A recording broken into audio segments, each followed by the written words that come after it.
Let's get to our closing bell exchange right now. What an interesting day this is. We've got Larry Glazer from Mayflower Advisors joining us today. This has really been a market of contradictions, and today is no exception to that. Look, you had the market that's been willing to overlook things like mixed economic data, great ADP, but mixed data in other areas. It's been a market that's willing to overlook geopolitical turmoil, dysfunction in Washington, an inability to get policy done. But at the same time, the market believes that Trump has their back. They believe that he is pro-business. He's engaged in a dialogue with the business community, with labor, and as a result, the market's voted with his feet, and it's been incredibly resilient. But at the end of the day, the markets aren't crazy, right? And we see investors increasingly moving money overseas, starting to migrate money out. They recognize that unsustainably high valuations are not realistic, and you can't maintain sentiment unless you have earnings to back it up. So you don't see insider buying here. So I think that's what's really important. And instead of focusing on the Fed or focusing on Friday's jobs report, we need to focus on earnings if we're going to keep the market and move it higher. That's what's critical here, and that's what's missing. As far as Larry, everybody agrees with Larry. Dysfunction is the fault of Washington. Larry, you brought some picks here. I just wanted to briefly mention them. You talked about looking outside the U.S., and I see Mexico is one of the things you'd be a buyer of here.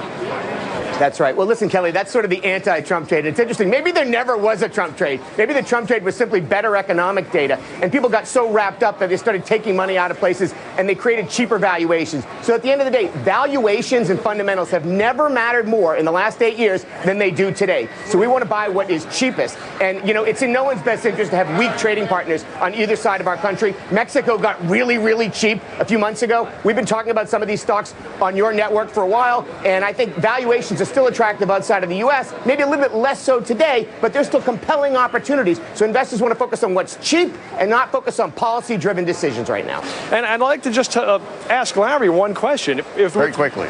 With earnings looking up 9% for the quarter, year from year, with revenue looking up 7% for the quarter, year for year, if we do get a 20% corporate tax rate, which might be a pipe dream, but if we do, that tax on another 7.5% for next year. Good point. Maybe these valuations aren't so crazy.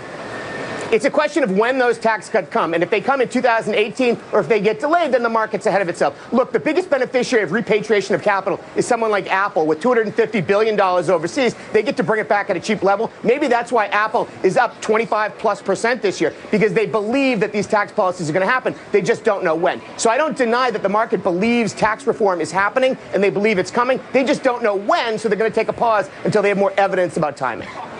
But Larry, Apple doesn't pay the headline rate anyway. It should be other companies, don't you think? They never pay the effective rate. They need to share the wealth a little bit more and empty the coffers and, you know, pay for schools in this country. And I think bringing some of that money back, whatever money comes back under this policy, is going to help support infrastructure. It's going to help support the middle class and his family. As long as they don't let them all buy their stock back. I agree. President Trump, are you listening? I completely agree. Let them repatriate and buy their stock I totally agree. All right. It was all about the iPhone. Couldn't agree with you more. This is why we call it the exchange. That's what just happened there. Good stuff, guys. Thank you.